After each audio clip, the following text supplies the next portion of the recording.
all my honourable colleagues. The Honourable Member of Brampton West mentioned that the Canadian people voted for, among other things, innovation, equating to this to a conservative value, while their platform stated that they would cut AI spenders. Mr. Speaker, does my honourable colleague not think, however, that the election of this government and the Prime Minister's focus on emerging technologies show that the innovation is a liberal value? All right. Okay. What do we have going today? Today I have Parliament. What's going on in the background? I'll just get that up in a second. Okay. So we have Parliament is resuming again. So Mark Carney said in his interview that he's going to do a lot of these new measures. We're going to save. He's going to save $800 per family. They're going to put money into the housing. Nothing has been put forward yet, as of yet. No bills or anything. They're still talking about the speech from the throne. They're doing their back and forth. Welcome, like, and subscribe. I'm going to have to in a second do the rest of the setup for the stream, but just to give you this little synopsis, I personally think that Andrew Scheer did a pretty good job of did a pretty good job of doing question period. He was pretty firm and this and that. But by the end of it, it seemed they were asking the same questions. They were expecting this Liberal government to answer the questions like the last one, because the last one basically didn't answer the questions. It would be like, what are you going to do about so-and-so, said, right? And then it would be, well, I sat on my couch yesterday and I was thinking, and that's how they did it. And hold on a second here. I got to upload there. That's how they would answer the questions, so the Conservatives would ask them again and again. And so the thing is they have to send the questions before question period. So, you know what I mean? They can't be dynamic on the play as much or on the fly. So they basically had that. So as it went on, the Liberals had some pretty good zingers back at They really did. They had some really good zingers back at, especially, of course, the Conservatives. They made fun of Pierre several times. He was mentioned, invoked about, the former member of Carleton, they said, Mark Carney said once. McKinnon said, you guys are running out of material already. It's the first day, right? And so they had some, surprising, I was very surprised, to be honest. I didn't expect them to be anything but kind of meekish, but no, they were striking back. The Conservatives and for the Conservatives, in their defense, they don't have much material yet, right? It's day one. The throne speech was by the king. That doesn't happen often. So they did some pretty good things, and the Conservatives right now are having problems in their own province, their own base area of Alberta, with this separatist crap going on, and they're a federal party. You know what I mean? So they got some problems going on that they need to work on. So they're kind of on the back foot a little bit, and they don't have material. The Liberals haven't really done anything yet. So in their defense, they've had some trouble. So far. Another thing was his MP Brock didn't do any questions. I don't know what that is about. MP Brock should be doing questions if he's not in committee. He's one of their strongest questioners, and it's maybe because of his tone and all this. Just his demeanor is very good for the Conservative base, good for clips. If you don't got Pierre in there, Brock should be asking questions. I don't really understand why he's been back, but why he wasn't put in the question period. Should be at the front, really. He's good for the Conservative base. It's just basically that. And then we have, like you said, there's no committees going on. They had some questions about basically, hey, what are we going to do about this oil problem being tied up in Alberta. What was that going to happen? Well, they kind of had an answer. They said, well, oil and gas, if there's money put forward, this and that. So the Conservatives were making a sticky point on Bill C-69, where the Liberals right now are like, nah, we're not going to get rid of it. But what we are going to do is make special designated projects. So this is, I think this is a good idea. So when they're going to say, okay, this is a designated, they're identifying them now. They said, so they're going to make certain specific projects. And you're going to say, hey, we want this project to be basically approved and rubber stamped, without us having to do it. Do your process, yeah. But that's a project that we're watching. So basically, things get done. It's the lab coat. It's the white lab coat thing. And so they're basically saying, hey, environmental bleeding hearts, don't do anything silly on this project. These other ones maybe, but this one we're focusing on. They did the studies many, many, many times. Actually, Ghostbusters have made a joke about it. But it's proven. If someone has someone in a white lab coat behind them, they are more apt to do things they don't want to do. It's awful. It's true human nature, and that's what they're kind of doing. They're saying, we're going to have certain projects that they're identifying now. I think one of them is going to be the port of Churchill up in Manitoba. Manitoba's the sun don't shine on Manitoba very often, but it is right lately with this new NDP Wab Canoe. I keep talking about him because he's really good. They actually have a forest fire going there right now, and they had the largest evacuation in provincial history. They said the last I saw with his thing was that the hotels are full. He's asking people to open their homes. It's pretty much a problem. But I didn't see it in the news, to be honest. I only seen Wab Canoe to do it. This is live. What's going on in the House? They're debating the throne speech. So. The big project that they're talking about is maybe having oil from Alberta oil sands go across to Saskatchewan, Manitoba, and then go to Churchill at the same time.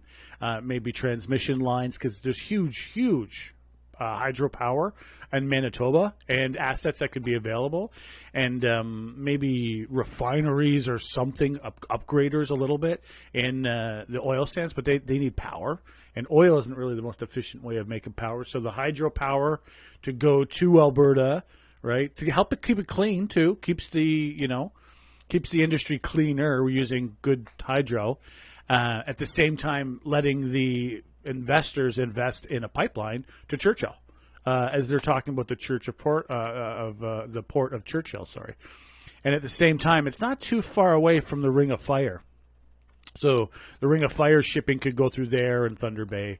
If that ever opens up, the road, I don't even know what's going on with that. It's just yet another project. 25 years we talk about it.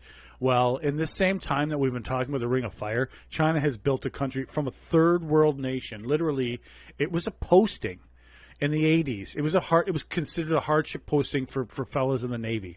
And there was a lot of them there. And they were like, oh, that's a hardship posting. And now they're ahead of us. Their cities are more modern than ours. Better meat markets than we got. What the heck? Better train systems, like not just a better system. They have types of trains, the maglift, higher speed rail. We don't even have in this country. So, when you make fun or anything of other nations, we should be really, the mirror. This is basically where we're at in Parliament. Is at a standstill. It's not really going anywhere. It's not going anywhere very fast, but the port of Churchill is something that could alleviate some stuff. That's what they've been talking about, and that would really, really settle the divide in this country that we have from Alberta and stuff. Leave your comment on the side. I don't have any comments. There we go. I noticed that YouTube has a thing now. It's like, hey, check out this channel. Hey, get away from your channel and go to another channel. The CBC actually finally has done an article that I'm actually somewhat impressed with, though it's like they're touching it with such kid gloves. They're not even touching it. Like we had MPs resign or be kicked out of the Liberal Party, and for foreign whatever that was, we don't know, whatever it was, and they're still saying, well, it's only diaspora that's being affected by this because they're so worried about the trade. Hey, but China is our second largest trading partner. But they did do a decent article, but they only go and keep it in the safe parts where it's like very blatant attempts. Remember, if you have MPs being influenced, what happens to regular folks, right? Regular folks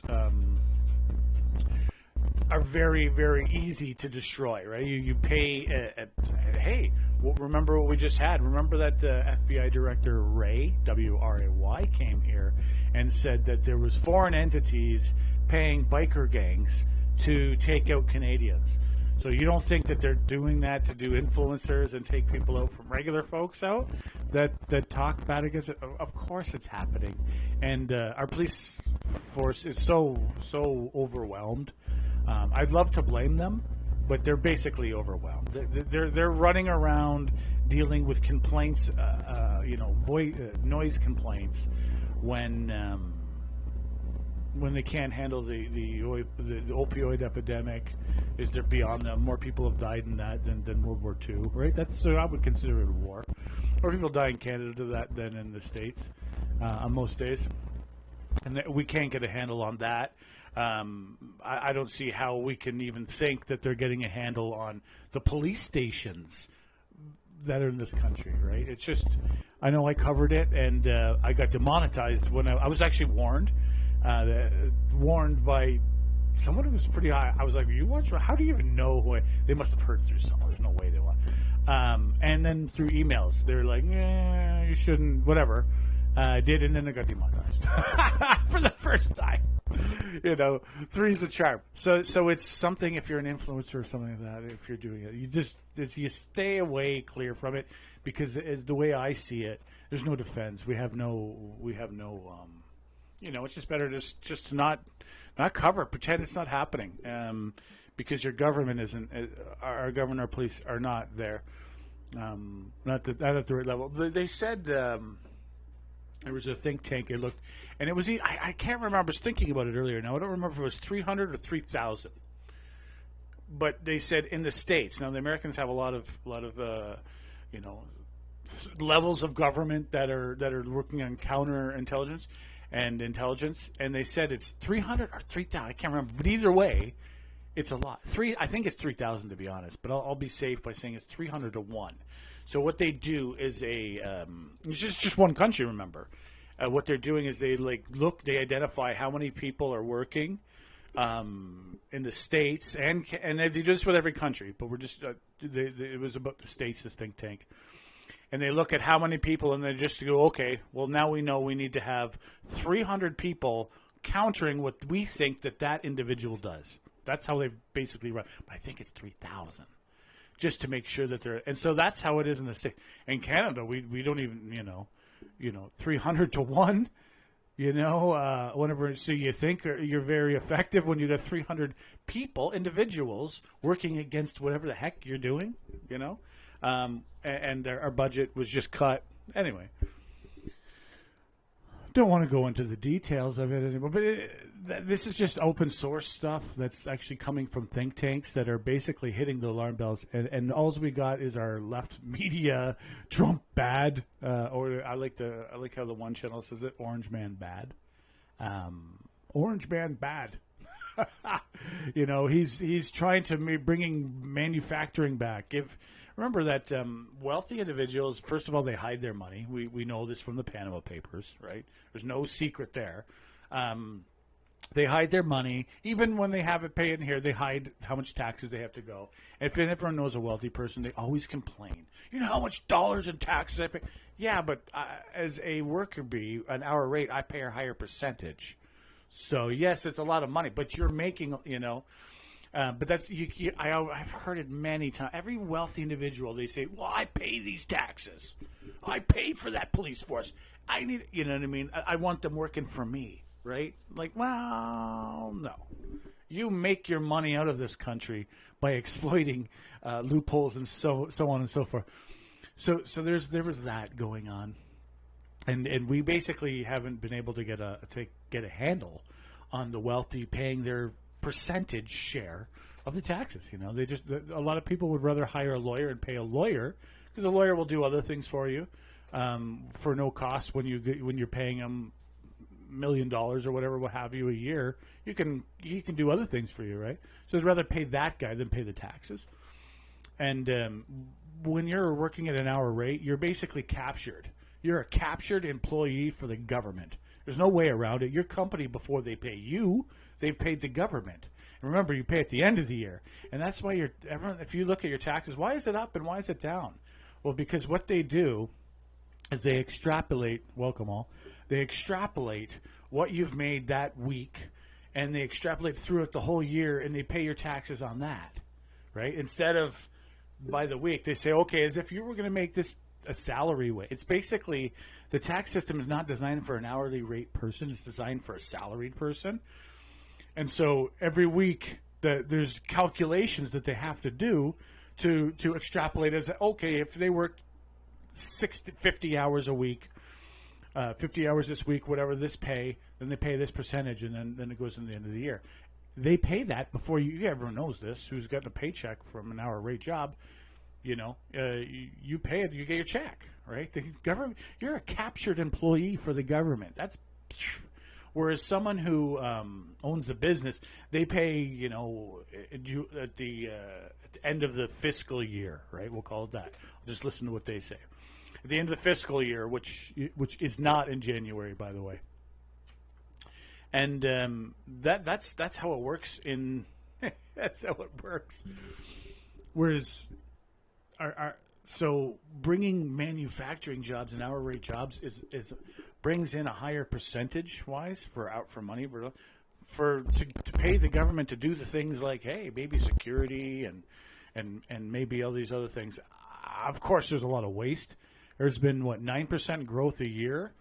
Minimum 9% growth a year in the Canadian government, and I don't know what the heck they're doing, besides not approving projects and so on and so forth. They're not being able to handle the influx of people. They're not able to handle permits. They're not able to handle the doctors. Like, it's every single area of our government in the decade has literally gone, like, every metric has gotten down. No, I don't know. I personally don't know anything in the last 10 years that the government's doing better now than they did 10 years ago. And I hope I'm wrong. You have a comment, but that's just, it is what that is. These government, I really don't, and I'm not trying to be cynical, and I'm not trying this and that, but I just really believe that there's been a poor management on the bureaucrats. And the times are tougher, whatever have you, but they're growing 9%, and in 10 years approval to get 7 years out in Vancouver just to get a low-rise building in Vancouver, like it's the city limits. What the hell? You know, that's not land that we need to protect if it's a small plot of land, you know, that basically is used as a shortcut, right? For folks, like, you know, building one. This is what had now. That's a municipal issue, but it's been growing. Municipalities have been growing in size, and like I said, the services are actually down. You know, to blame an individual, no. I think the system basically. Whoops, sorry. We have issues. We've got issues with our system right now. This is Kaya Baga speaking right now. I enjoy to say her name. She's a liberal. Doing pretty good. She's doing pretty good. But basically, we have all of that. The government has not been able to keep up. The military recruiting is down. Spending is up.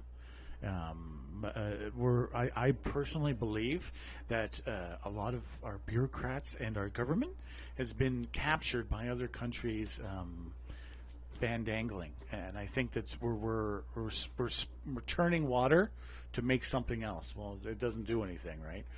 It's basically how we're going.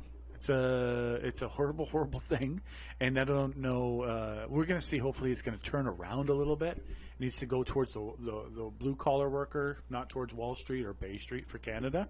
Bay Street investment has improved, done very, very well investment, whereas the blue collar work has left. I know one guy who was a metal worker in the Niagara region here, and ended up selling insurance in the end. I'm like, really? And he was like, I spoke to someone, I was working I was just doing grinding stuff for this one company before I went to go get a job. Hey, Google, turn off alarm, please. And so I did. I talked to this guy. He's like, oh, that guy, he was like one of the top metallurgists around here. He knew everything, how to mix metal, all kinds of stuff like that.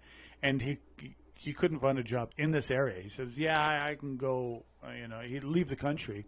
I won't name the country, but he's like, I'd have to leave the country to get work. That's how little, and he was willing. He says, I was looking for anything. He goes, I would have poured for. I wouldn't care. As long as I'm working in metal, he goes, I don't want to work in insurance, right? But I got to pay my bills, and I don't want to move. And this is literally how it's gone. So we got a guy who was like top of the field. Every company was looking for basically who has no work for. And at the same time, that whole ingenuity thing, gets shipped overseas.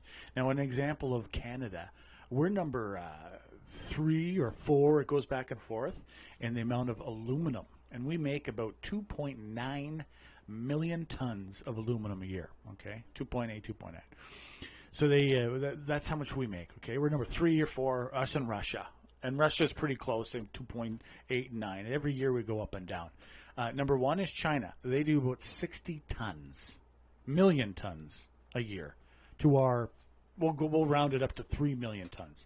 So when you look at it, and we're talking about America being this big, woo, you know what I mean? Bring them back, American.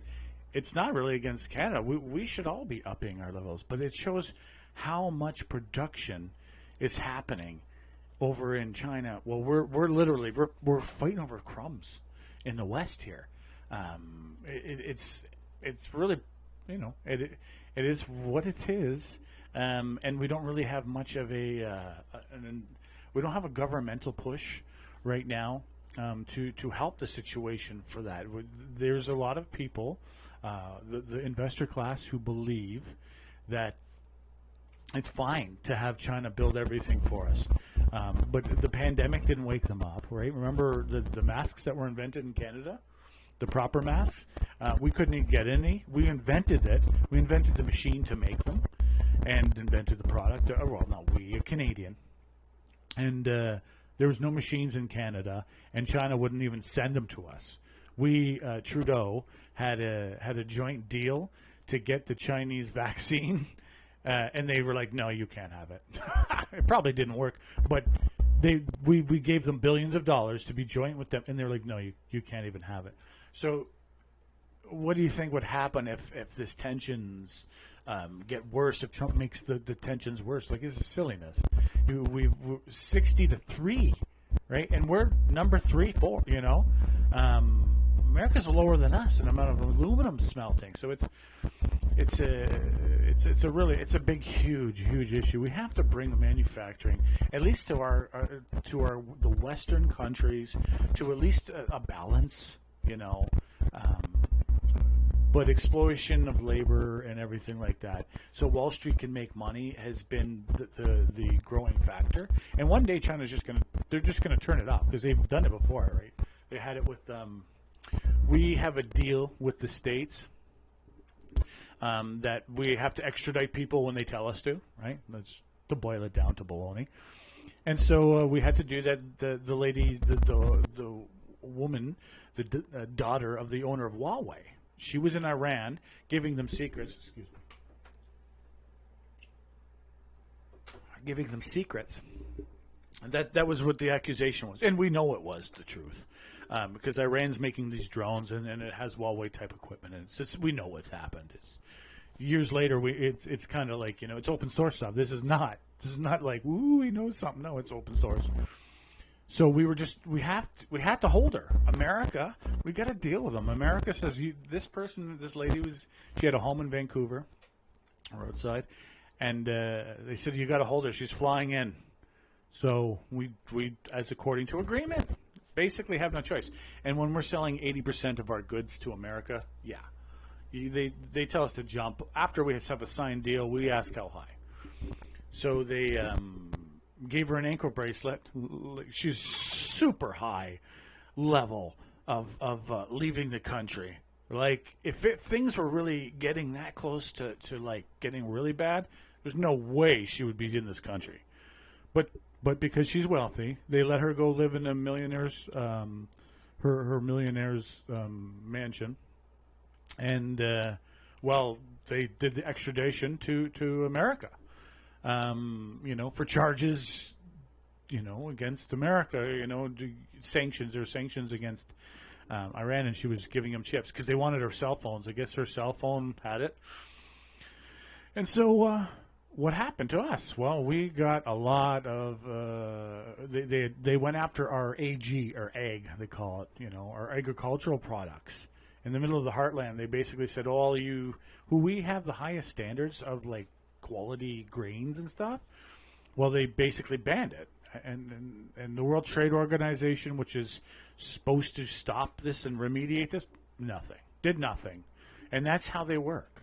And so the problem is dealing with a country that really, like, Trump is pushing the rules. He's floating the rules with tariffs, like giving a little bit of money, saying, hey, you're dumping the drugs in here. Right, but he's got something to stand there. What China's doing is just total, complete lies, and it's as obvious as hell. And the World Trade Organization, which is supposed to, we gave them preferred status in there, and we're supposed to be, the mediator. No, they don't. They're hard on us, but they're not hard on certain countries that utilize it to a very, very negative way. That's the bottom line. We don't have an equal trading floor, and they're going to switch it off. They've already stopped sending us certain levels of rare earth minerals that they have. If they have more than 80, the majority of them, they have 80% control of the world's products levels of it. But the ones that they have like 80 and 80% higher, they're really starting to tighten on us, and they literally stopped. There's an order from their government that they're not allowed to send it out to us, right? As we're not allowed to send chips to them.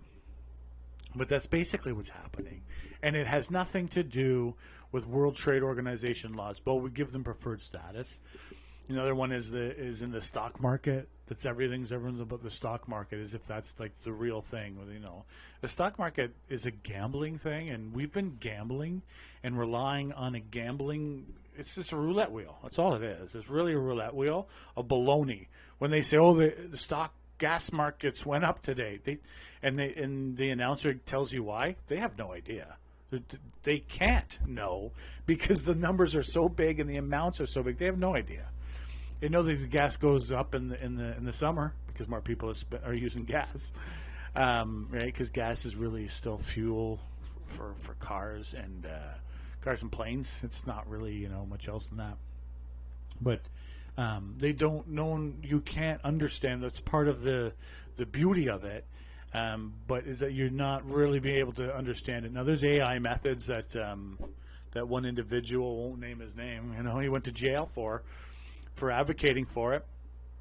They're using AI, lots of AI for it. But the stock market is not a basis of security in any shape. We've done this before, right? Like we've literally had a whole society, a whole generation, like past generations. The generation that you would know is the ones that were penny pinchers and they saved stuff that they really didn't need to.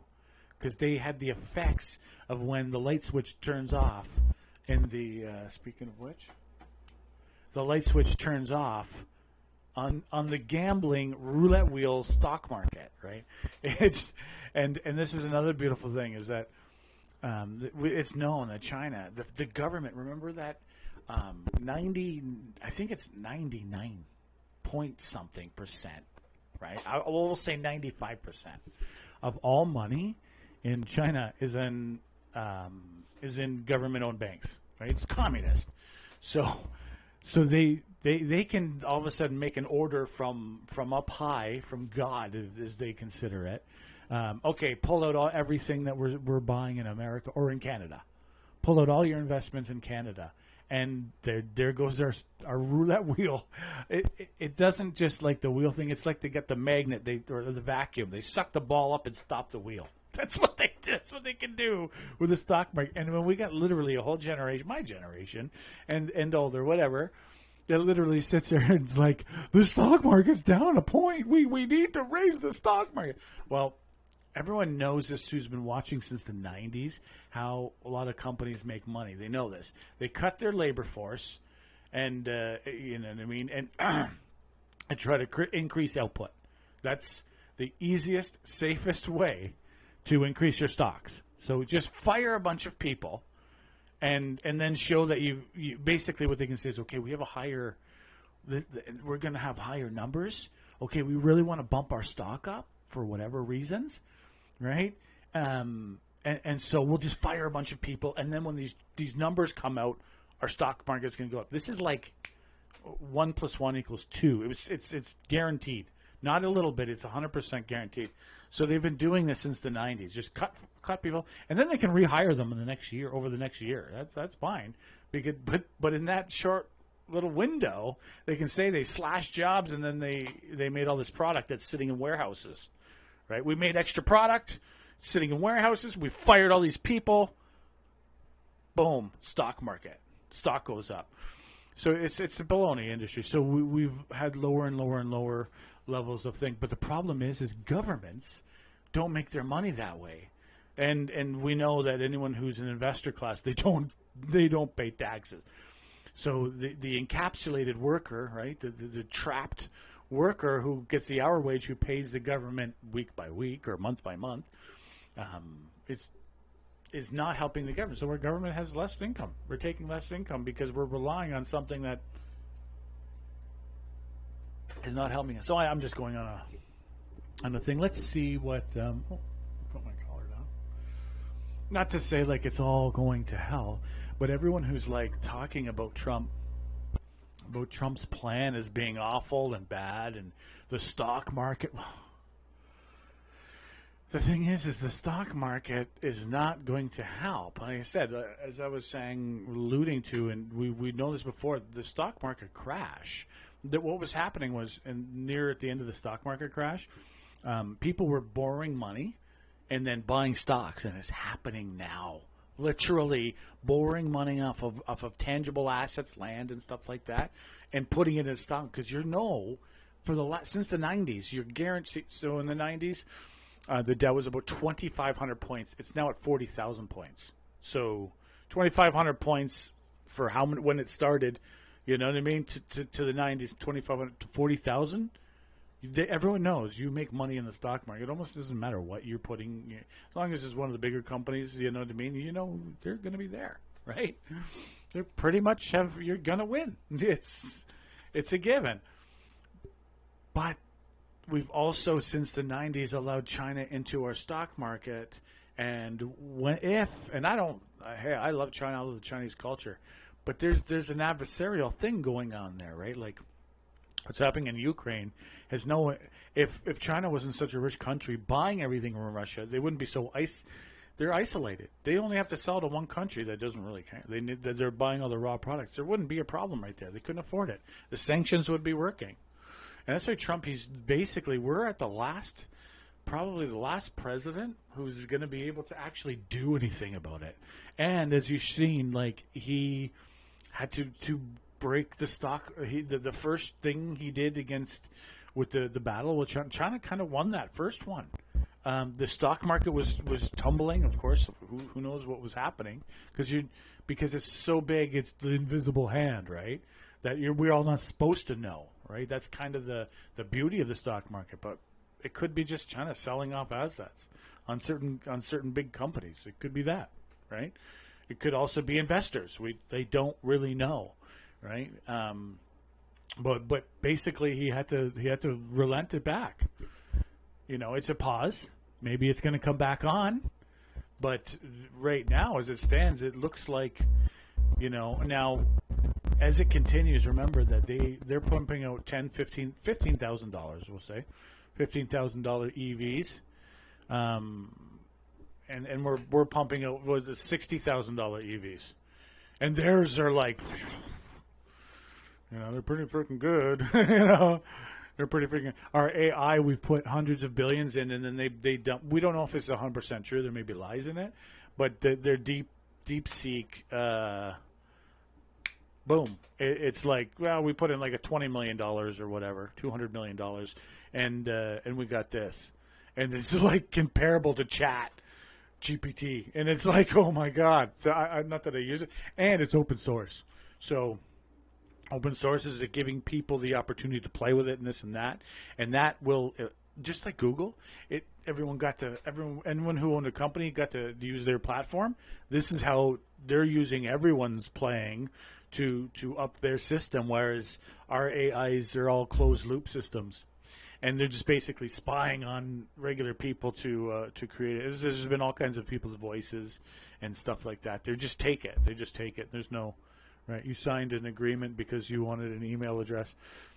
But this is in the next decade. This continues without us being the innovator and with millions of people working, and an actual tax base, a captured tax base. If you're an hour rate person, you're captured. If you're an investor, you're not captured. You're looking for ways to invest your money instead of paying taxes to the government. And that's natural, and I'm not blaming anyone for that. That's just, hey, who else would? What do you want to pay the government, or you want to buy a house that you can write off? Oh, it's a tax, it's a income property. I don't care that people won't be able to afford a home. I didn't have to pay as much taxes this year. That's we have like millions of people. We have 10, 15 million of the 40 million people all thinking like that. and then if anyone's surprised why we have a whole generation that's probably not going to own a home unless you're wealthy. It's there needs to be something to do with it. I'm on a talking spree. And it feels like it's heavy. It's because we need to have actual movement on stuff. And the government saying we're going to get $100. We're going to, if on some people's home, it's like, what? Sorry, I was just having a nap from the bullshit. You know what I mean? That's not. We're going to take the GST off of your home. You're going to save $50,000 on a home that's $1 million that 10 years ago was $100,000. And they always throw the numbers. It's we literally have, and now we have our little government it's focused on the investor class, and they're not worried about the. I hope I'm eating my words, but so far the signals are they're worried about the investor class, and they're not worried about the working class or the new generations coming up. They're not. It's all about the investor class. And I said, if this continues 10 years, we're not even going to be close. We'll literally be more than a step behind China. We won't be able to keep up. And they'll be able to dominate every part of our market and everything because the investor class. And if they invest $500 billion in our stock market and our government's focused on that, you know who's running our country, right? It's just 2 + 2 does equal 4. We got in about 12 minutes. It's starting. We really have to do some major changes and expanding our trade to other countries. But really, if we're expanding our trade, but without us actually making more products and making more things. First of all, the power. If we made cheap power, which we have available here, this is my thing I beat all the time. I'm going to put it up too. This corridor map right here.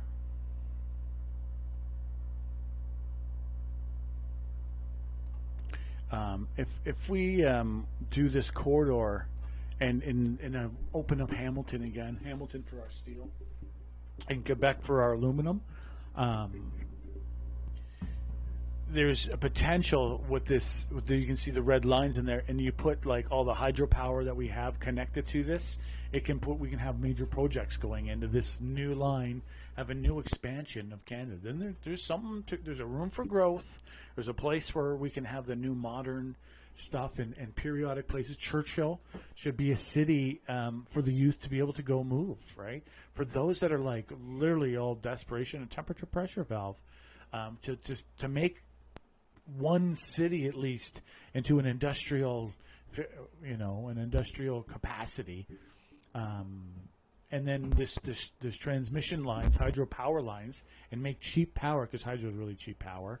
Low input, low outputs. I know everyone's about nuclear, but there's no one who's really lobbying for hydro.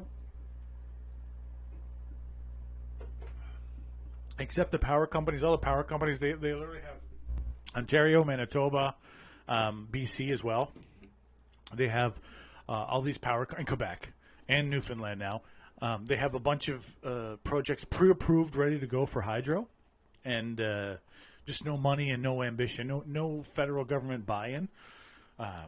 Under Mark Carney, I was hoping he would be really pushing it, but maybe he's waiting.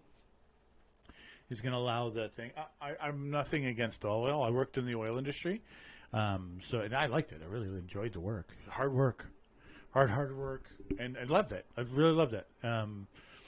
But the issue is that oil and gas, okay, plastics, plastics, everything's plastic nowadays. That's great.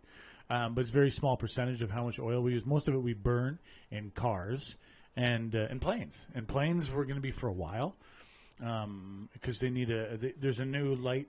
It's a lithium gas battery that's most likely going to be the one that's going to be for jets. But they're not there yet. 10 years from now.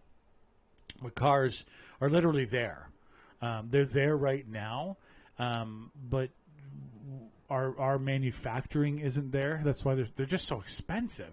And the car companies don't have as much incentive to bring the price down. The only thing they've been doing, our governments have been doing to help this, the EV industry, is to give the buyer money to buy a vehicle. They're not making the companies make a cheaper EV like the K car. I think EVs will be most likely the first time you're going to buy an EV. It'll be your second car, right? That's how it is so far. It's your second car. It's not your first car. Everyone you're leery about the new product. And your second car, you don't want to pay $80,000. You don't want it to be the luxury vehicle.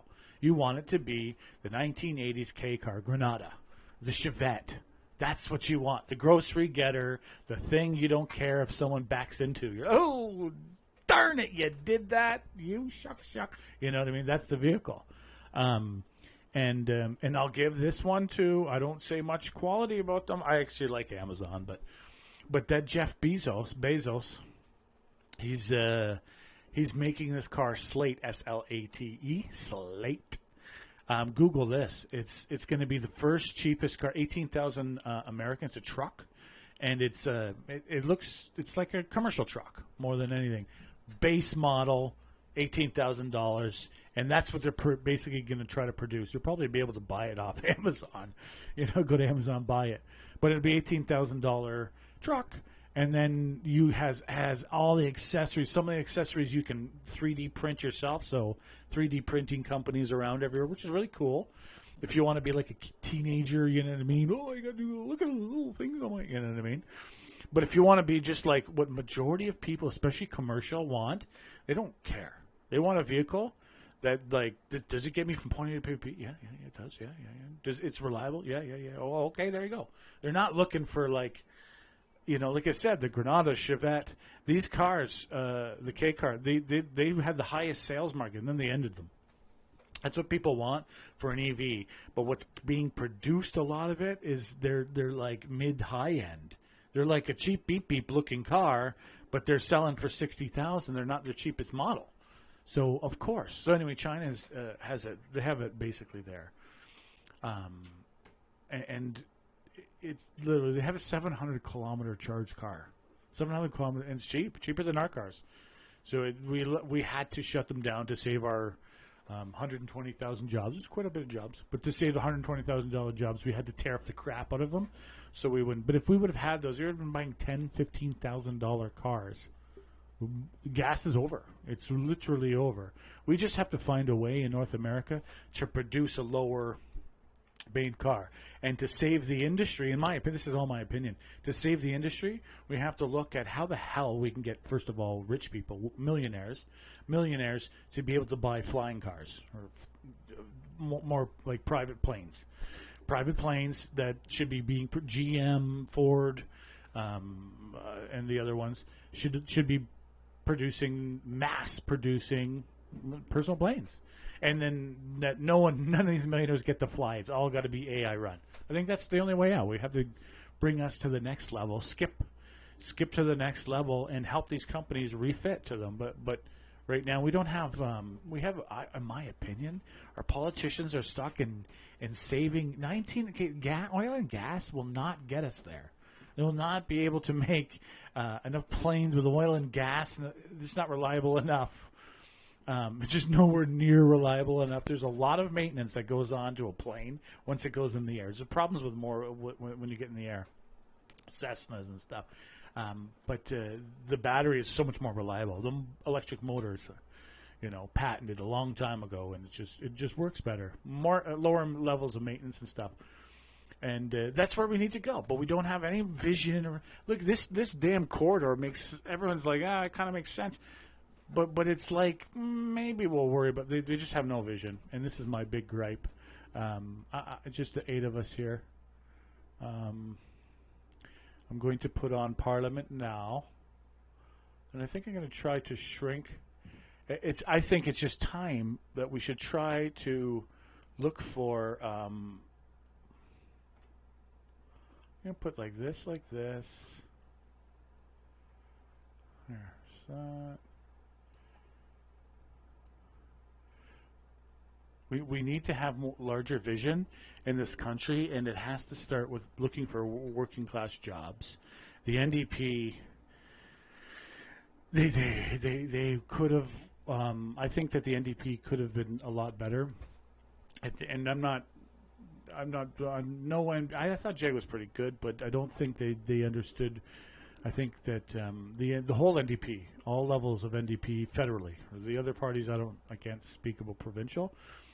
But we had 68% of the people vote. We could get that to 90%. Germany had it like 88% of the people vote in their last election.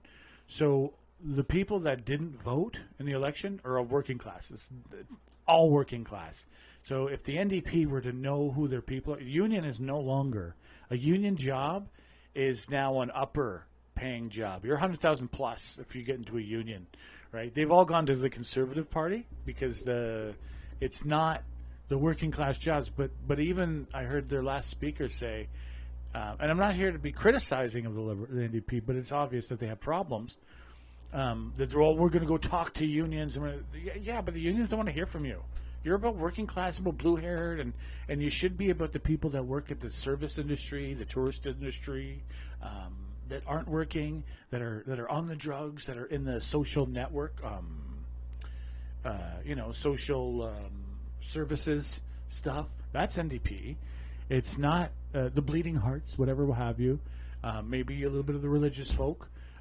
Instead of like the unions, it passed you by because there's not many union jobs anymore. There used to be, that used to be the bread and butter of the NDP. But there's not many. Like the union, my union, 66. Literally, those are the numbers 666. Awesome. I love the union. I got in crap a couple times for working a break. Not a couple times. Once. I gave myself crap after that.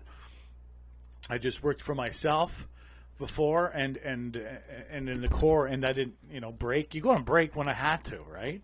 Which was never. I don't have to go on a break. I drink a coffee, step back, right? Look at my thing in my own room, and sometimes when I want to be a dog, I go walk around, right, and see what's going on. But that would be what I call, dog effing. But just basically looking at the project. Whereas the guy came and he says, listen, you can't do this. And I'm like, what? Do what? And he's like, you can't work through break. You can't work through lunch. I'm like, why? Well, sorry, I was just trying to get this done. I was getting my. He's like, yeah, I understand, but if you do it, you can't. And he goes, these tools you brought. He's like, you brought too many tools. He says, you bring your channel locks, you bring your torpedo level, and you bring your measuring tape. That's what you bring here. He says, you don't bring. He says, if you bring all this, the employer's going to make us all bring it. I'm like, yeah, I concede.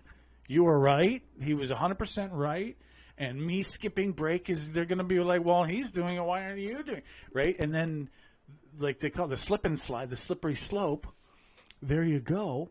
You have problems. And I no problem. But now there's literally, you got the Hamilton. They amalgamated, which basically means they're gone. And the hall's gone. There's no unions. NDP should be, should be looking at doing they're not union anymore. They've literally all gone to the Conservative Party. LaUna used to be liberal, and now they've gone to the Conservatives, which maybe they'll flip back after Carney. But I think they had enough of the no projects going forward, and all the big projects push is from the Conservatives. But I think we're gonna I honestly do believe that there's going to be a change in all of that. Okay, I want to do a set. I thank you for watching or listening. And this is still the speech from the pro. This is live, by the way. You put up a couple more pictures and promoting my stuff. And thanks for watching, the three of us. One of the things we must do together is combat climate change. Climate change is not God. a debate. Oh, it is God. a fact. Undeniable, unrelenting, Oh, God. and already shaping the lives of Canadians from coast coast to coast. In my riding of Victoria, we don't have the luxury of denial. As a coastal island community, we are surrounded by the evidence. Rising sea levels, intensifying storms, smoke-choked skies, and... I apologize. I apologize greatly for interrupting the member's speech. It being 2 o'clock, the member will be able to continue his speech. He'll have about 3 minutes left after question period. Statement by members, déclaration de député. The honourable member for Mississauga Centre. Thank you, Mr. Speaker. Merci, Monsieur le Président. Thank you, Mr. Speaker. For the first time, deeply honoured by the trust the people of Mississauga Centre have placed in me. I thank my family, friends, team, volunteers, and dear constituents. I also want to acknowledge the Honourable Omar Al-Gabra for serving our beautiful riding for over 19 years, whether as MP or community member. I pledge to serve Mississauga Centre with purpose and humility, knowing we must never lose sight of those among us who struggle. Si un Canadien est en besoin... If one Canadian is in need, we're all in need. Palestinian Canadian elected to this House since Pierre Desbanais, I understand the weight of the responsibility I hold and want to remind every member to put humanity above politics always and in any context.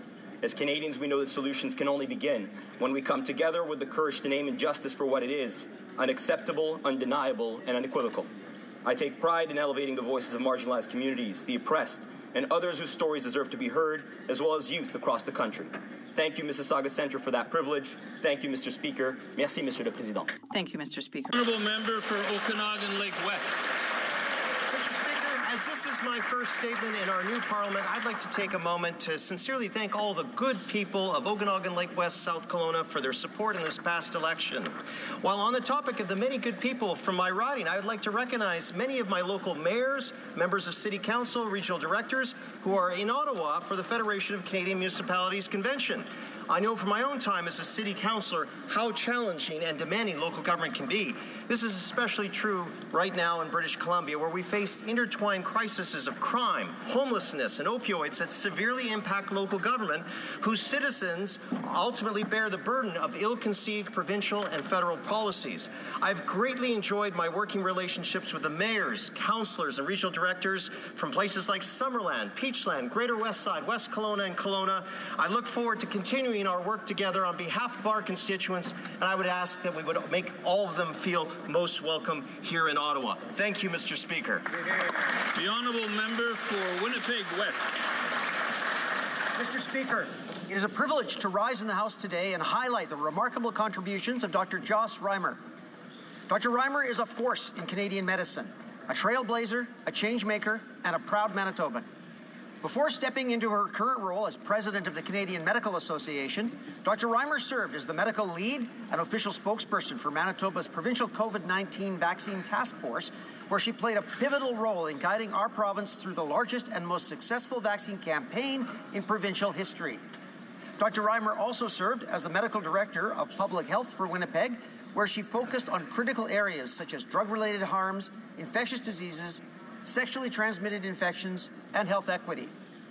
Now that her term as president of the Canadian Medical Association comes to an end, we thank her for the lives she's changed. Dr. Reimer, Manitoba is proud of you. The honourable member for Vernon Lake Country, Monashee. Mr. Speaker, I rise today to recognize two outstanding athletes from my riding of Vernon Lake Country, Monashee, the Hladek brothers. Not only have Ben and Bradley Hladek made remarkable strides in Canadian football, they are brothers united by blood and bound by a shared commitment to excellence both on and off the field. Ben is an outstanding linebacker with the BC Lions, drafted in 2021 following an exceptional career at the University of British Columbia. His younger brother Bradley, a versatile fullback and long snapper, was recently drafted by the Edmonton Elks. From Vernon minor football to the VSS Panthers, both brothers have embodied the values of hard work, integrity, and community pride. Their journey is a testament to their family, their coaches, and the vibrant football culture of the Okanagan. On Saturday, June 7th, they will face off for the first time in the CFL at BC Place. Congratulations to the Hladek brothers. Vernon is proud. Well done. The honourable member for Alfred Pelon. Mr. Speaker, congratulations on your election to this well-deserved new position. For my first statement in the House of this 45th Parliament, I would like to express my heartfelt thanks to the citizens of Alfred Pelon who have placed their trust in me for a fourth term. Their loyalty and trust touch me deeply. They fill me with humility, pride, and a heightened sense of duty. Every day I am inspired by their commitment. It's for the families, the young people, the seniors, organizations, and businesses in Alfred Pelon that I continue my work with determination, heart, and respect. Both the young and the old have rolled up their sleeves and spared no effort to ensure that we maintain a strong, united Canada and one that reflects who we are. Alfred Pelon is a close-knit family, and I'm honored to represent them here in the House. Langley Township, Fraser Heights. What was meant as a celebration of culture and heritage turned into a moment of unspeakable sorrow. On April 26th, the Lapu Lapu Day Festival in Vancouver, a symbol of Filipino unity and pride, was shattered by an act of senseless violence. Many lives taken, many more injured, families torn apart, dreams cut short, and a community left grieving. But in the face of all this darkness, we see the Filipino community being strong and resilient, coming together, grieving together, sharing with each other. And today we stand in solidarity. The Filipino community, we see you, we mourn with you, we stand with you. We know that you will continue to celebrate the richness of your culture and your traditions and your history, as you should. Thank you for bringing the best of the Philippines to Canada and making them part of our Canadian cultural fabric. Together we are Canada, true north, strong and free. Thank you, Mr. Speaker. The honourable member for Pickering, Brooklyn.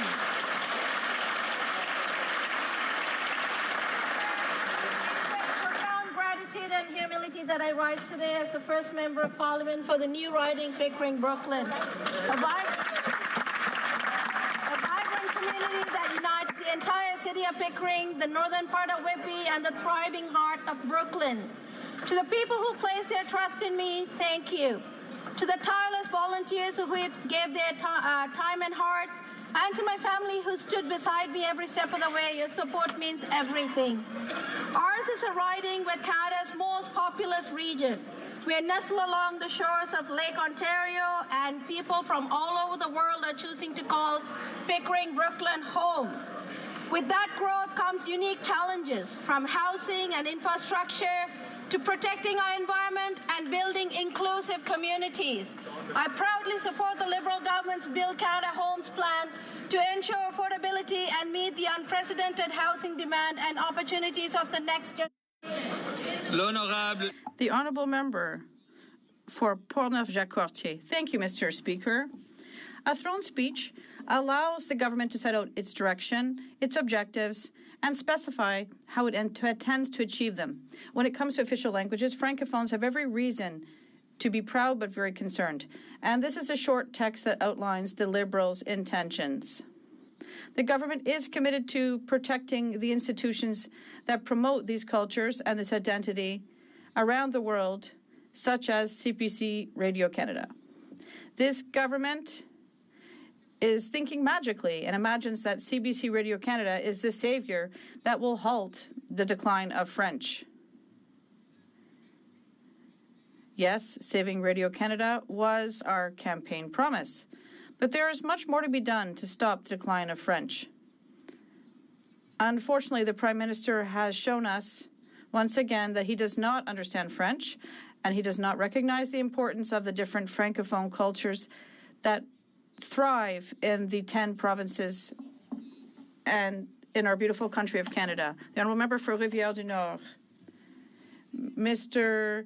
Speaker, it was a brilliant idea to ask Joanne Regenbald to join the small Bloc Quebecois team on Parliament Hill. And so it was that the member for Montcalm, the former member for Repentigny, and I welcomed a woman of many talents who had unparalleled values and a strong sense of responsibility. Every party prides itself on having a rare gem on its team, but I'm sorry for the other parties, but this rare gem on the Hill is our Joanne. Of course, she left to go to the leader's office where her expertise was once again served the interests of all.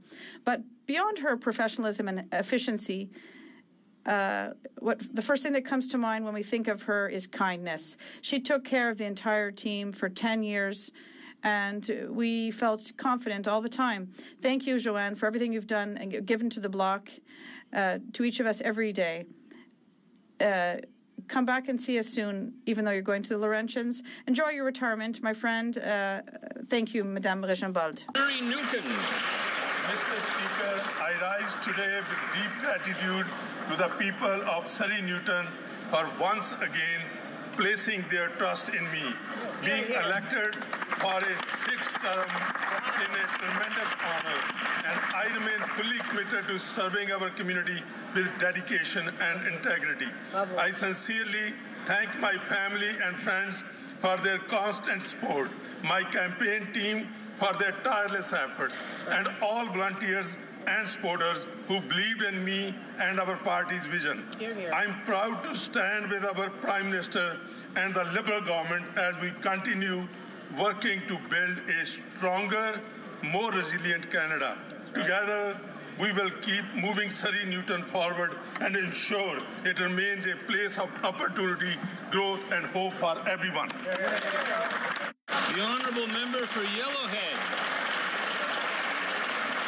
Thank you, Mr. Speaker. I would first like to congratulate you for your recent promotion. I look forward to working with you as well as my colleagues in this coming Parliament. It is an honour today to rise for the first time on behalf of the constituents of the beautiful riding of Yellowhead, Alberta. I too would like to recognize some of my town and county councillors in Ottawa today. Considering this week's throne speech made no mention of Canadian oil and gas, no mention of Canadian pipelines, no mention of the necessity of getting Alberta's world-class energy to new markets, it's clear that this Liberal government is no different from the last.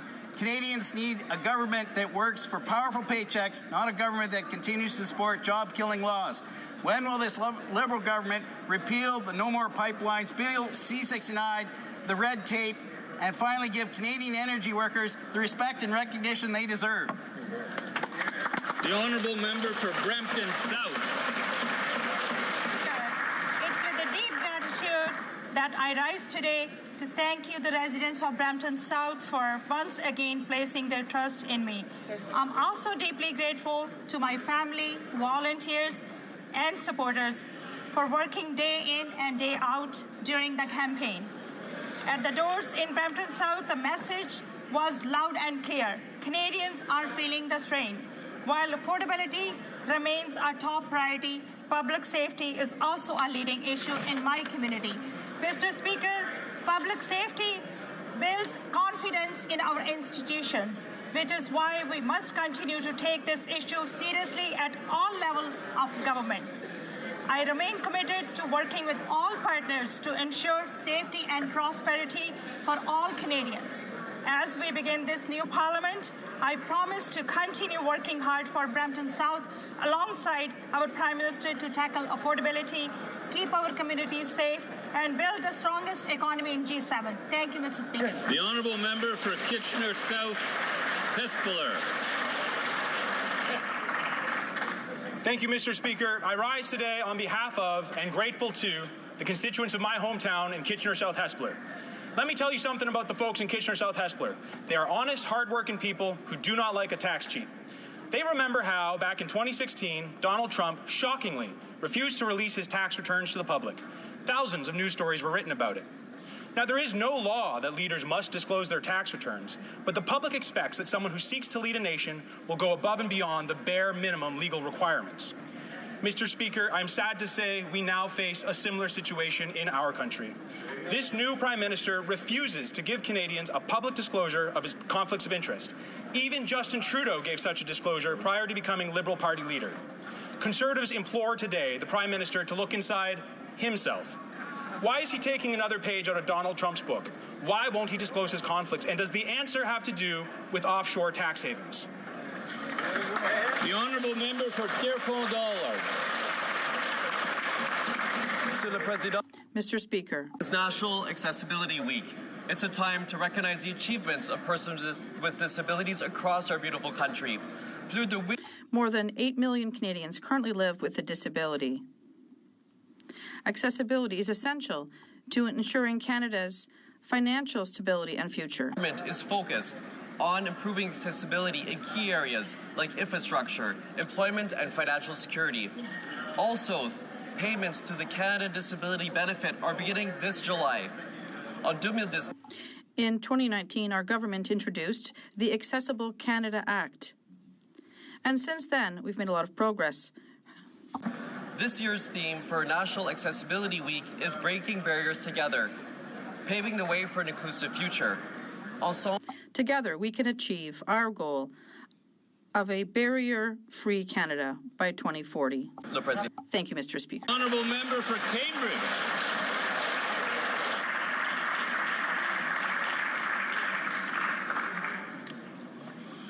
Thank you, Mr. Speaker.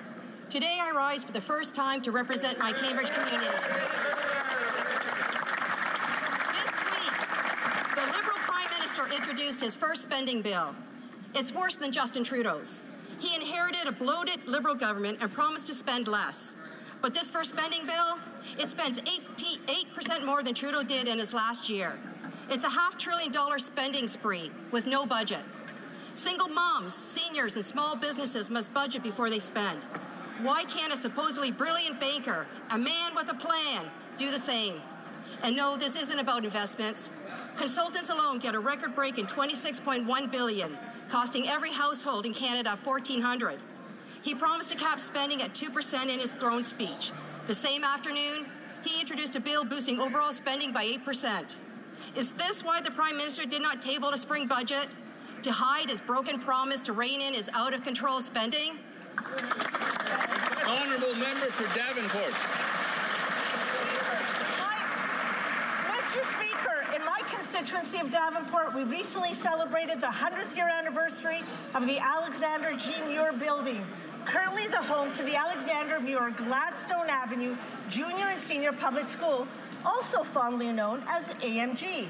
It is named after the Scottish-Canadian poet and educator Alexander Muir, who composed the lyrics to the Maple Leaf Forever, and who also served as the school's first principal. Educating generations of family members, AMG fosters a strong learning environment where all students are valued and respected. Evolving with the community and the times, AMG is a reflection of the dreams and aspirations of our nation, where education is the key to prosperity, and where no matter what your background or financial situation in Canada, you can achieve your potential. It was a true honor to join students, staff, and community members of AMG to celebrate this historic anniversary. Happy 100 years! Oral questions, questions orales. The honourable member for Calgary, Midnapore. Mr. Speaker, this Prime Minister said that he would be guided by a new fiscal discipline. He said that he would limit operational expenditures to no greater than an increase of 2%. Yet he's presented a bill of $500 billion to Canadians. Single mothers, seniors, small businesses all make a budget before they spend. You would think that a highly esteemed banker would know that and would do that. So is he really committed to a new fiscal discipline, or is he just like the last guy? L'honorable ministre des Finances et du Revenu national. Mr. Speaker, it's a pleasure to be back in the House, and it's a pleasure to deliver for Canadians, Mr. Speaker. We are delivering on our plans to make life more affordable in Canada, Mr. Speaker. The first measure we introduced was a tax cut for 22 million Canadians. There are Canadians in our riding that are going to benefit from the tax cut. We're eliminating GST on first-time home buyers for their new house, Mr. Speaker, and we are removing the consumer carbon price from law, Mr. Speaker. Together, we're going to build Canada strong, and I hope the Conservative will join us in that. The honourable member for Calgary, Midnapore. Well, Mr. Speaker, Liberals never learn and they never keep their promises. The Treasury Board President said in the last Parliament that she would find savings of $7.1 billion on high-paid consultants. Instead, this government is now spending another $6 billion on high-paid consultants. Wow. The Prime Minister said that he would limit increases in operational spending of no greater than 2%. Yet he's presented a $500 billion bill to Canadians. So who is the Prime Minister going to choose, Canadians or his friends? Right. Yeah. L'honorable ministre des Finances et du Revenu national. Mr. Speaker, it is very clear we have already chosen Canadians, and Canadians have chosen us, Mr. Speaker, to lead this nation, to build a more ambitious Canada, to build a strong Canada, to build the best economy in the G7. Together on this side of the House, we're going to build the Canada of the future, Mr. Speaker. Member for Calgary, Midnapore. Monsieur le Président, le Premier ministre. Mr. Speaker, the Prime Minister said that he would be guided by a new level of fiscal discipline. He promised to limit spending, and yet now he has brought in legislation that would include expenses of billions of dollars in additional spending despite the complete lack of budget. Even small businesses make a budget before moving forward. Why would a banker not do the same thing? Will he finally show a certain level of fiscal discipline, or is he going to be just like the Prime Minister before him, the Honourable Minister of Finance and National Revenue? Mr. Speaker, I'd like to thank my colleague for her question.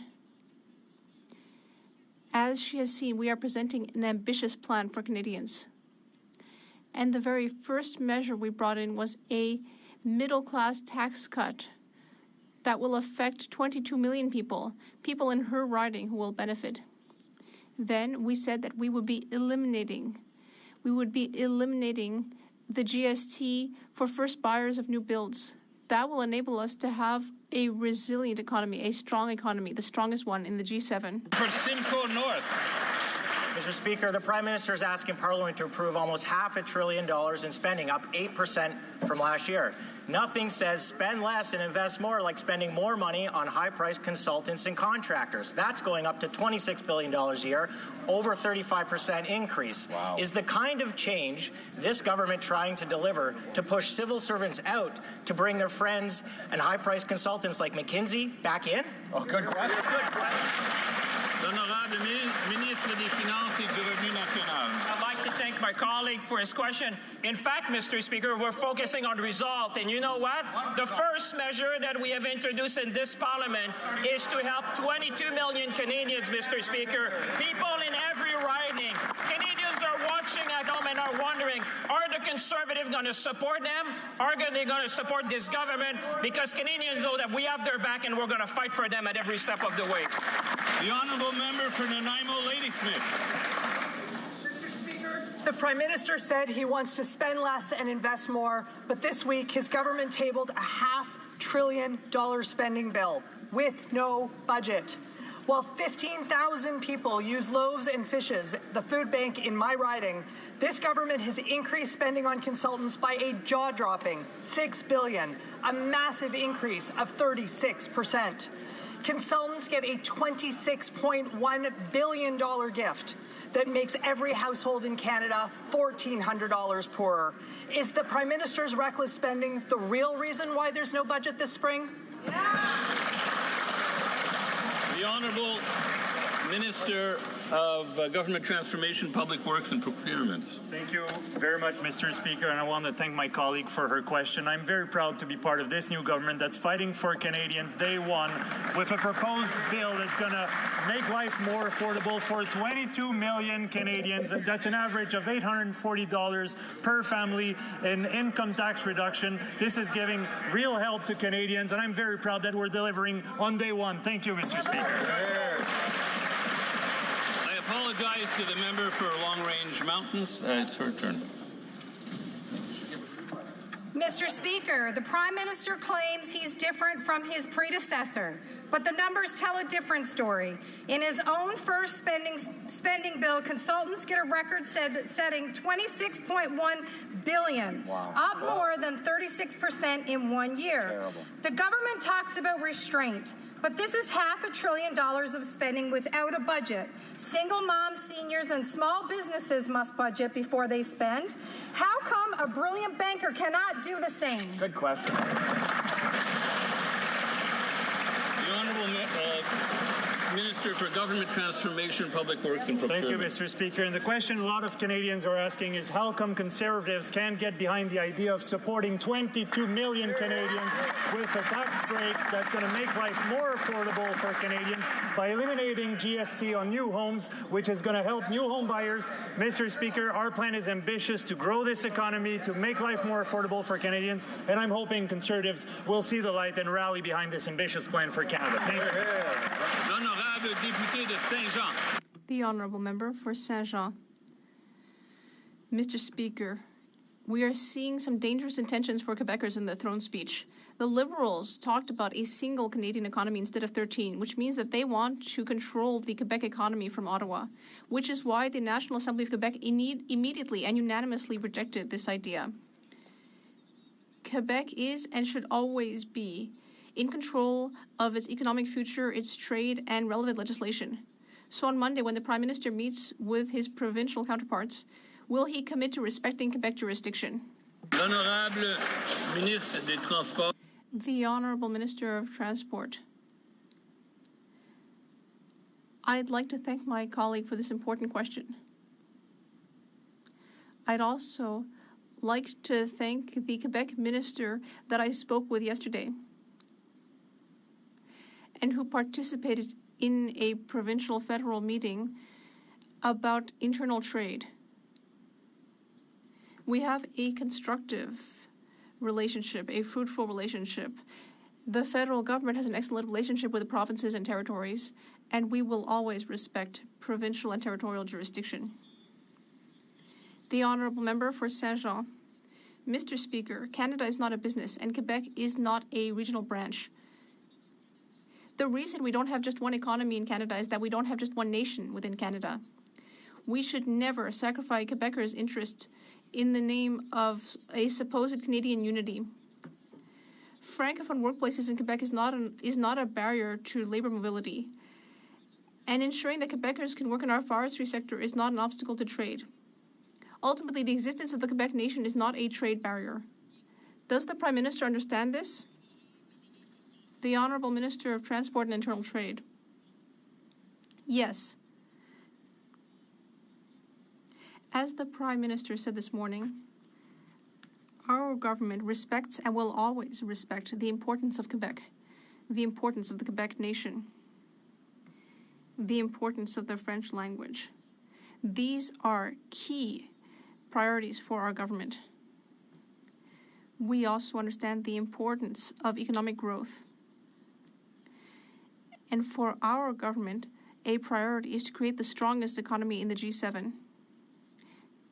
That will be good for Canadians and Quebecers.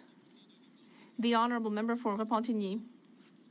Mr. Speaker, in the throne speech, the Liberals said once again that they want to have just one environmental assessment per project, which means that if an Alberta dirty oil pipeline is built and goes through Quebec, there would only be one assessment, which would be the federal assessment, ignoring Quebec and the provinces. But Quebec should be in control of its own territory.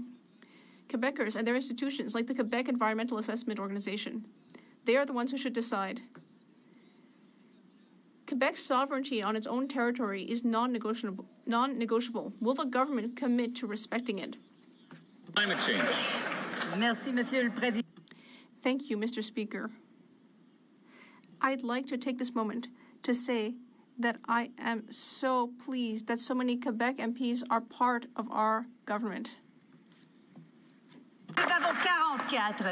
In fact, there are 44, and they will be speaking up very clearly for the interests of Quebec and Quebecers.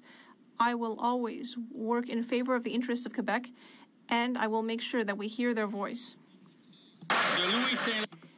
The Honourable Member for Louis Saint Laurent Akia-Wenrock. Thank you, Mr. Speaker. Now, during the throne speech, in his speech, the King was very clear.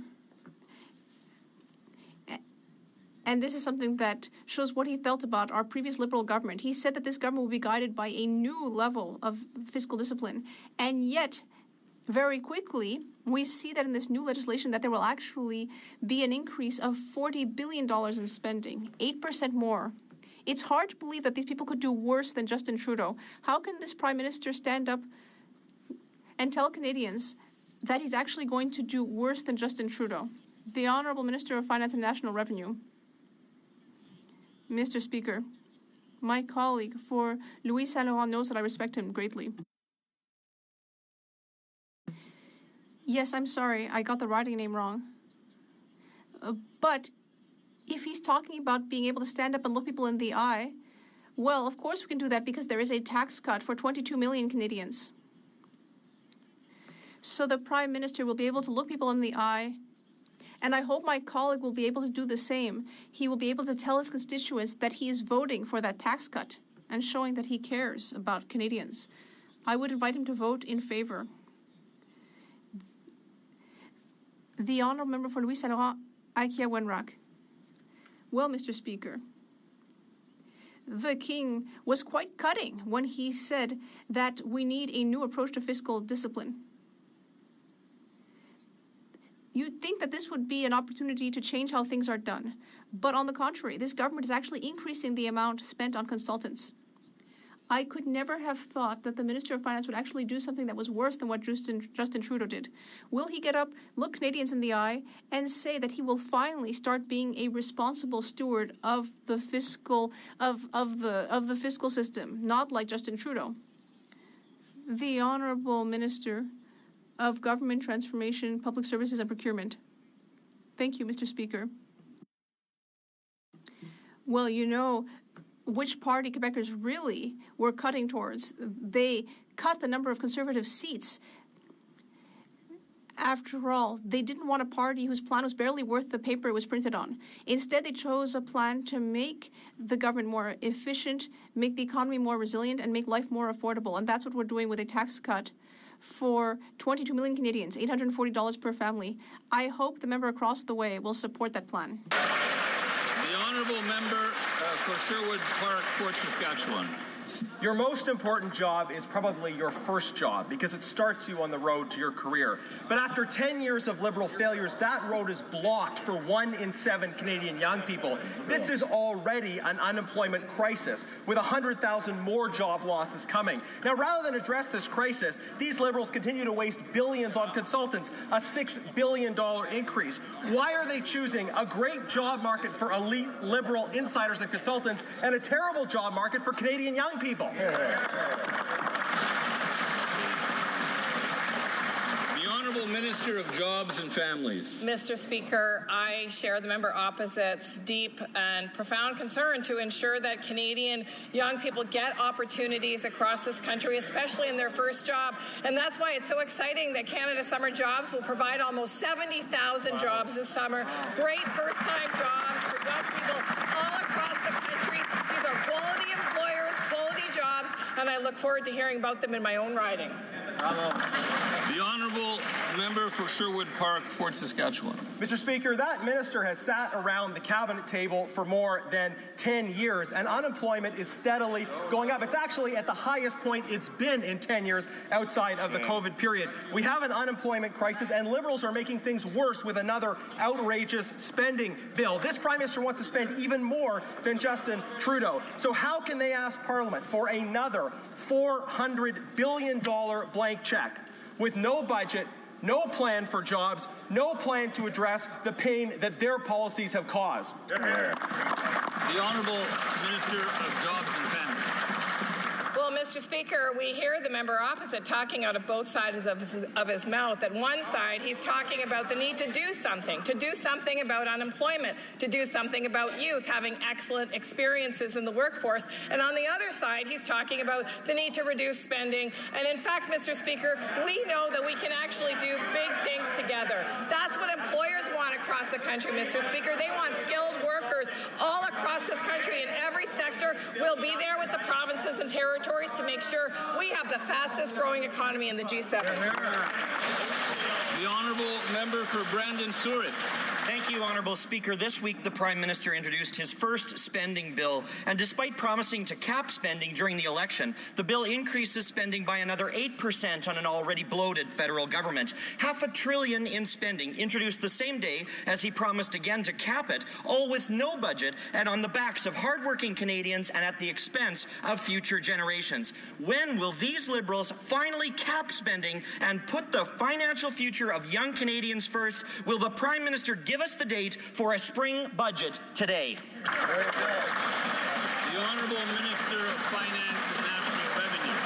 Mr. Speaker, I'd like to welcome the member to the House of Commons, but one thing, Mr. Speaker, it's clear, we have the back of young Canadians. If the member was listening carefully, he would have seen that in the very first motion we introduced in this House was the elimination of the GST for first-time home buyers, Mr. Speaker, for their first house. This is a measure to help young Canadians to get into the real estate market, Mr. Speaker. The young Canadians who are watching us at home understand we have their back and we will always work for them, Mr. Speaker. The Honourable Member for Northumberland, Clark. Mr. Speaker, on April 5th, 17th, 20th, 21st, and 29th, the Prime Minister committed to, and I quote, free trade in Canada by Canada Day. However, almost immediately after the election, the Prime Minister already broke his promise, saying instead they would only introduce legislation to eliminate federal interprovincial trade barriers by Canada Day. Simple question, why did the Prime Minister mislead Canadians? The Honourable Minister of Transport and Internal Trade. Delighted to get a question on internal trade from the Conservatives. We don't agree about a lot of things, but I think everyone in the Conservative Party and in the Liberal Party agrees that free trade in Canada will make us all richer. And that is why I have a question for my Conservative counterparts. Will the Conservatives vote for our free trade in Canada by Canada Day legislation? We're counting on you. Canadians are counting on you. The Honourable Member for Mission, Matskwe, Abbotsford. Mr. Speaker, small businesses are struggling with the complexity and obscurity of the customs notice. For a government program that was designed to help businesses, the CBSA is causing turmoil, time and money for many in manufacturing and its supply chains. On May 20th, the department quietly issued an updated notice on its interpretation of the scope, narrowing the order. Why, in this time of uncertainty, should businesses be left to navigate costly and consequential red tape from this government? Don't they understand that livelihoods and Canadian businesses are on the line? The Honourable Minister of Public Safety. Thank you, Mr. Speaker. I'd like to thank my colleague opposite for this question. He has brought this to my attention a couple of days ago, and we are looking into this situation, and I will look forward to responding to him in the next couple of days. Thank you, Mr. Speaker. L'honorable député de The Honourable Member for Berthier-Masquinongé. Mr. Speaker, even under their new leader, the Liberals are spending way too much. The Prime Minister promised that he would limit the increase in spending to 2% a year, but instead we're hearing that actually he's going to raise spending by 8% this year, and that's before the tax cuts and nearly $2 billion in new spending that he wants to pass this session. It's very disturbing to bring in these measures without even giving us a clear picture of the public finances. Will this Prime Minister table a budget instead of governing exactly like Justin Trudeau did? The Honourable Minister of Finance and National Revenue. Mr. Speaker, I have a great deal of respect for my colleague for Berthier-Masquinongé, as he knows. But it's surprising to hear that the Bloc Quebecois is against a measure that will help people in his own riding. We just tabled a motion in this House to cut taxes for 22 million Canadians. That could be up to $840 for a two-income household.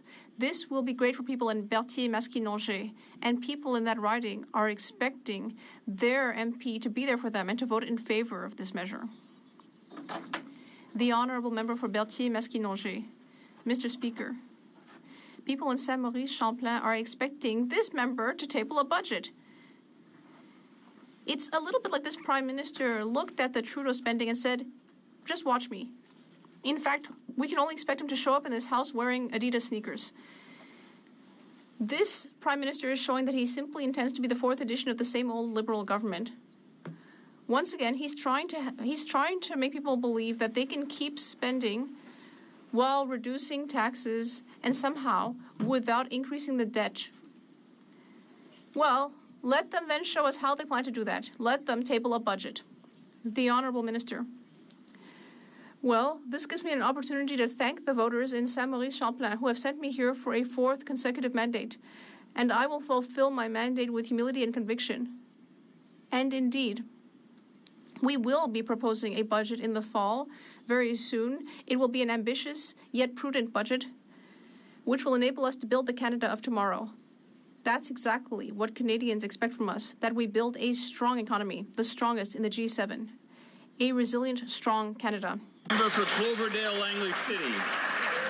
Mr. Speaker, I recently talked with a young fellow who said, unless my parents die and leave me this house, I will never own one. Now, that's a reality for many young Canadians. So imagine their shock when they hear that the new housing minister says that home prices don't need to come down. Under this former mayor of Vancouver, house prices shot up 179%, rent up 50%, homelessness up 40%. If he didn't fix it then, and doesn't see a problem now, how much more expensive does he plan to let things get? The Honourable Minister of Housing and Infrastructure. Mr. Speaker, my thanks to the member opposite for the question.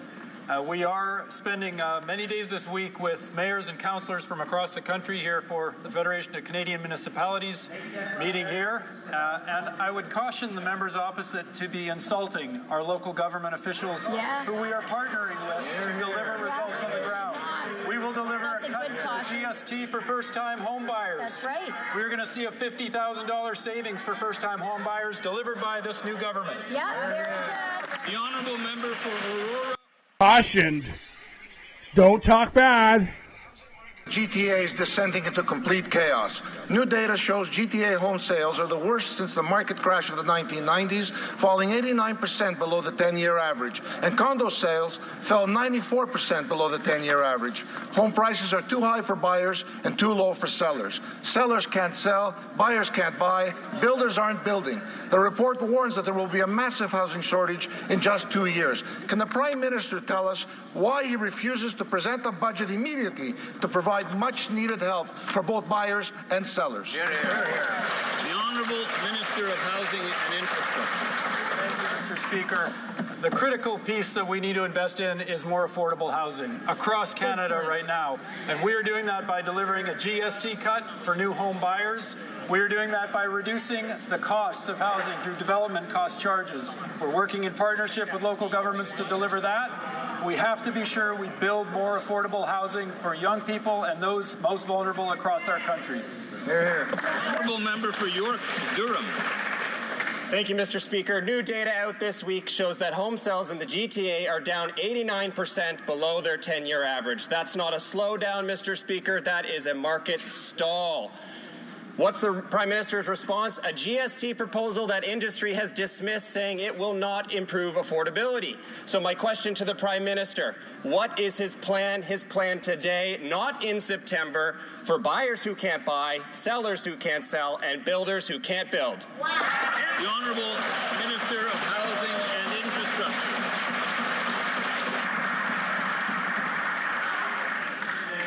Thank you, Mr. Speaker. So we do have good news coming with the GST cut for first-time home buyers. We are seeing a stall in the market as people wait for that cut. We hope that the members opposite will support that cut. That's right, they should. We're also going to focus on building more housing on the affordable end of the spectrum. That's what the young people of Canada need. That's what we need to deliver in this House for the people of Canada. Member for Oshawa. Mr. Speaker, the price of the average home in my hometown of Oshawa has gone up 121% since 2015. According to Equifax, a record number of Ontarians are missing mortgage payments now, up 71.5% since early 2024. A TMU professor said, the first thing you make sure you do in life is pay your mortgage. But people aren't doing that because the whole system is so broken now. This Liberal housing minister, former mayor of Vancouver, comes to us with an already broken record of sky-high prices and surging homelessness. So why should Canadians trust him to do the job? The Honourable Minister of Housing and Infrastructure. Thank you, Mr. Speaker. Again, I will caution the members opposite to be insulting local government officials who are here in Ottawa this week to partner with the You've been cautioned. The only way that we can in this country is with alignment with the provinces and territories, the local and Indigenous governments. We need to work in partnership and collaboration to deliver housing for Canadians that they can afford. The Honourable Member for Richmond Hill South. Mr. Speaker, according to new data, Ontario's homeowners are missing mortgage payments in record numbers. 90-day mortgage delinquency rate jumped 71% since last year. Canadians are facing 40-year inflation highs, lackluster housing supply, and skyrocketing mortgage rates. And what does the housing minister have to say? That prices don't need to come down. As Vancouver's mayor, he oversaw rent going up 50%, home prices up 179%, and homelessness up 40%. Can the Minister of Housing tell Canadians how many more families must fall behind before his government takes action and finally tables a budget? The Honourable Minister of Housing and Infrastructure. Thank you, Mr. Speaker. Thank you, Mr. Speaker. To the member opposite, we have real challenges with housing across this country, and we have to address the affordability. We also have to tackle the trade war that we face with the United States. The tariffs are having an impact on Canadians. They're impacting affordability. They are impacting our markets. And that's why I applaud the actions of our Prime Minister and our ministers in addressing the challenges we face with the U.S., growing the Canadian economy, and ending this trade war. Member for Brampton Centre. After years of delays, uncertainty, and economic damage, it's undeniable that Bill C-69, the No More Pipelines bill, has been an absolute failure for Canadians. Industry leaders, provinces, and Indigenous communities have repeatedly sounded the alarm over its complex, unpredictable regulatory process that chases away investment and blocks development. Now that the Supreme Court has confirmed that key parts of this legislation are unconstitutional, will the Liberal government finally admit it got this wrong and scrap Bill C-69 and take real action to get Canadians back to work? Minister of Energy and Natural Resources. So who got up? Mr. Speaker, in trade wars, we must capitalize on every competitive advantage we have.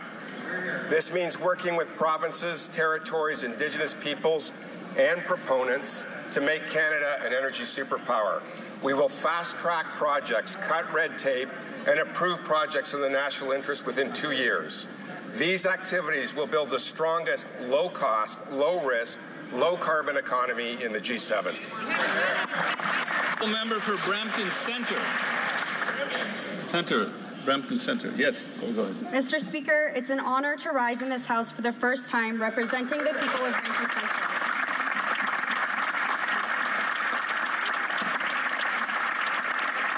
I want to thank my family, friends, campaign team, and constituents for all of their love and support.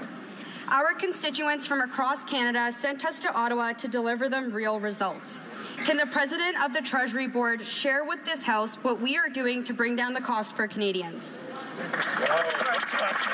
the Treasury Board. Mr. Speaker, I'm honored to work with the newly elected member for Brampton Centre to deliver results for our community and for all Canadians. Canadians elected a new government to take bold actions, and that's what we're doing with our first act. A tax cut for 22 million Canadians, new sports for first-time home buyers, and by removing the consumer carbon price. This new government is taking decisive actions to make life more affordable for Canadians and to build Canada strong. Honourable member for Calgary-Crowfoot. Mr. Speaker, when this government was first elected in 2015, they killed 16 major resource projects and chased $176 billion out of the Canadian economy. This resulted in thousands of lost jobs in my city alone, and Bill C-69 continues to make it impossible to build the pipelines needed to unleash our resources and to restore our economic independence. Will the Prime Minister commit today to cancelling Justin Trudeau's No More Pipelines law, Bill C-69? Yes or no? Minister of Energy and Natural Resources. Mr. Speaker, I have been clear. We will support new pipelines if there is a national consensus in favor of them. We will honor with our country facing American tariffs, we must strengthen our energy and natural resources sector.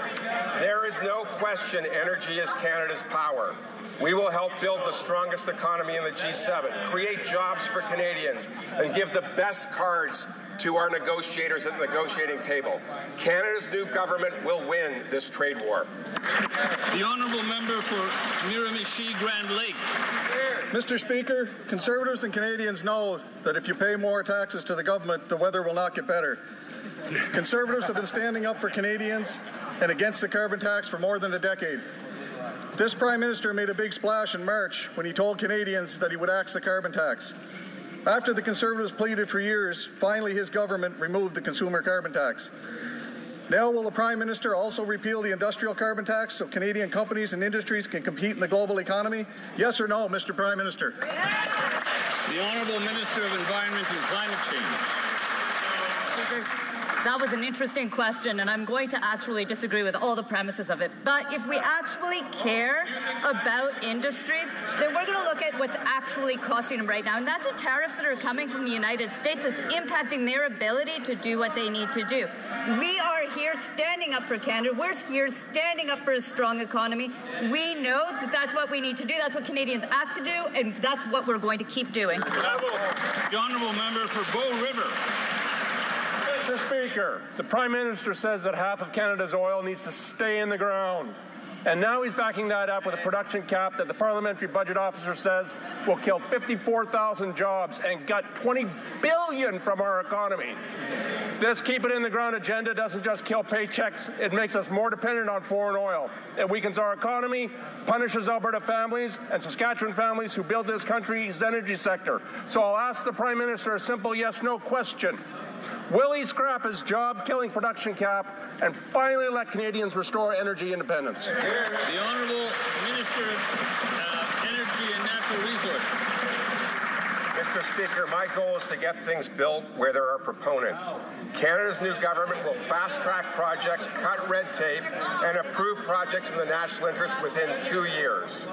We will make Canada strong and protect ourselves from American tariffs if we work together with Indigenous partners and our workers, but across party lines. I encourage my Conservative colleagues to join us in creating new jobs, building the strongest economy in the G7, and making Canada an energy superpower. All right. Honourable member for Swift Current Grasslands Kindersley.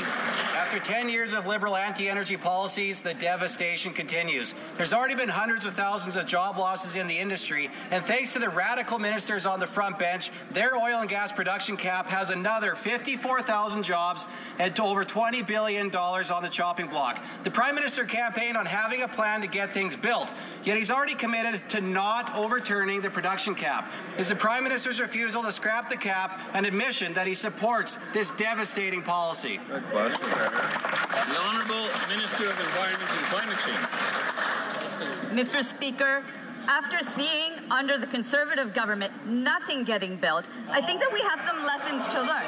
What we learned is that you can't actually get results if you decide we're not going to do any environmental assessments, we're not going to be consulting with Indigenous peoples.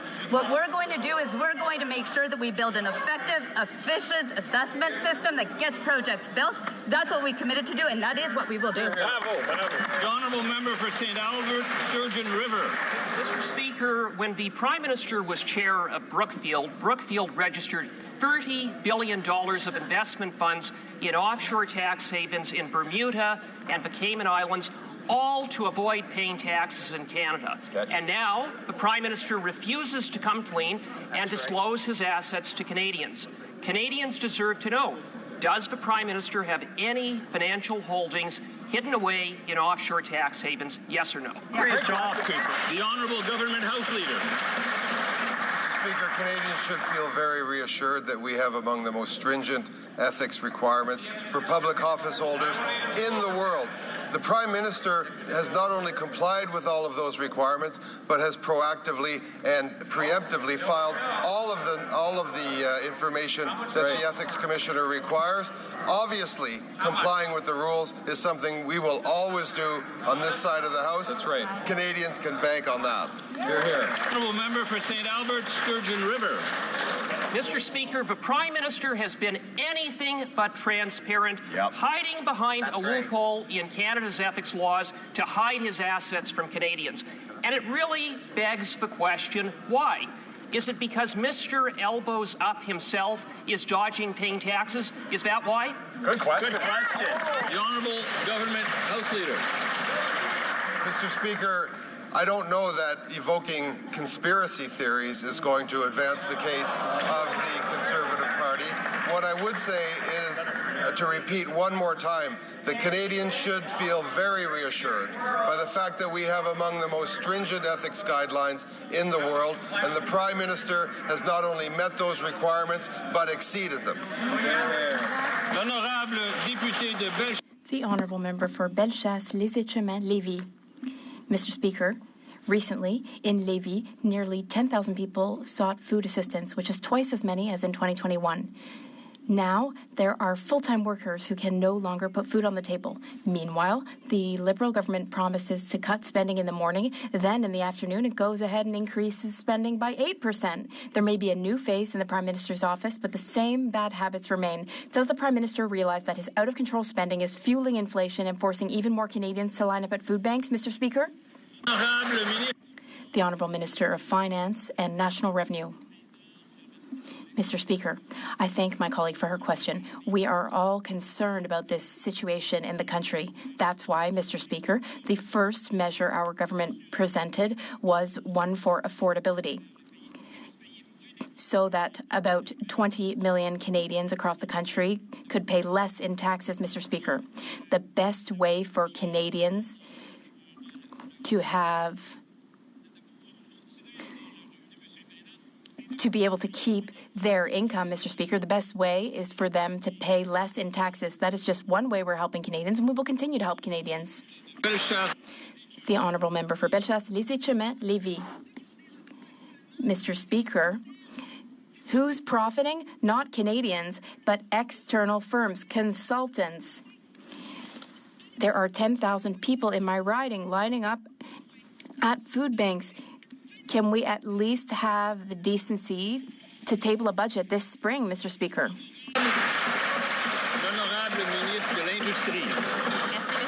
The Honourable Minister of Industry. Thank you, Mr. Speaker. As you know, currently our goal is to help those who are struggling to make ends meet. That's why we cut taxes. That's why we cut taxes for the middle class. We're also cutting the GST for those who are buying their first property. And as my colleague knows full well, we are currently